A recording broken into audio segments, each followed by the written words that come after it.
और उधर एनसीपी नेता बाबा सिद्दीकी की हत्या से राजनीतिक गलियारे से लेकर बॉलीवुड जगत तक में शोक की लहर फैली हुई है। वहीं इस हत्याकांड को लेकर सियासत और बयानबाजी का भी दौर शुरू हो चुका है।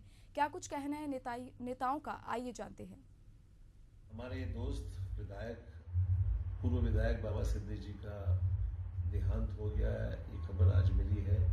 उन पर शाम पर जब दफ्तर से निकले तो उन पर कुछ शूटर्स ने 3 गोलियां चलाई और उसके कुछ वक्त के बाद में उनका निधन हो गया है।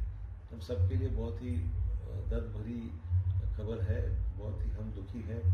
और ये दुखद जो घटना घटी है उसका मैं निंदा करता हूँ, लेकिन इसमें कोई मुंबई में लॉ एंड ऑर्डर का इशू नहीं है। जो इशू है वो शायद कोई पर्सनल एसआरए का कोई इशू है, जैसे हमारे सामान्य मुख्यमंत्री साहब एकनाथ शिंदे जी ने कहा है।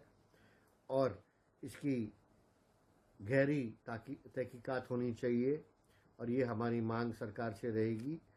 और जो भी विधायकों को पुलिस प्रोटेक्शन देना है वो मुंबई पुलिस करे, ये मैं निवेदन करूंगा। नहीं होता ये सुनकर कि बाबा सिद्दीकी नहीं रहे।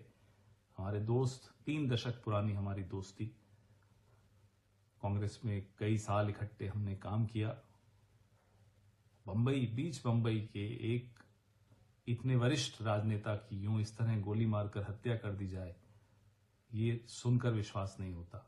भगवान उनकी परिवार को, जीशान को हिम्मत दे। किलर हैं ये लोग।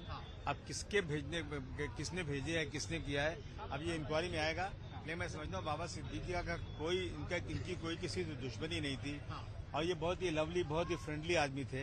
मैं 35 सालों से मेरा ताल्लुकात बाबा सिद्दीकी से। अब इसमें क्या चीज है, कैसे हुआ, लेकिन मैं समझता हूँ कि लॉ एंड ऑर्डर का बिल्कुल फेलियर है। किसी को डर ही लगता है, किसी को डर ही नहीं है। अभी एक हमारे साथी का मर्डर हुआ था अंधेरी में। मर्डर करने वाले का सीसीटीवी पकड़ा गया, जेल गया और 1 साल पे आके फिर उसी एरिया में घूम रहा है वो आदमी। अगर इस तरह से कानून में काम होगा, प्रोसिक्यूशन का इसी तरह से इंक्वायरी होगी, काम होगा, मैं समझता हूँ तो मुंबई तबाह हो जाएगी। बाबा सिद्दीकी साहब का पॉलिटिकल कोई राइवल है, मैं अभी तक ये समझता हूँ कि ऐसा बिल्कुल नहीं है, न कोई बिजनेस की लड़ाई है। अब इसकी इंक्वायरी होगी तो सही सच्चाई सामने आएगी।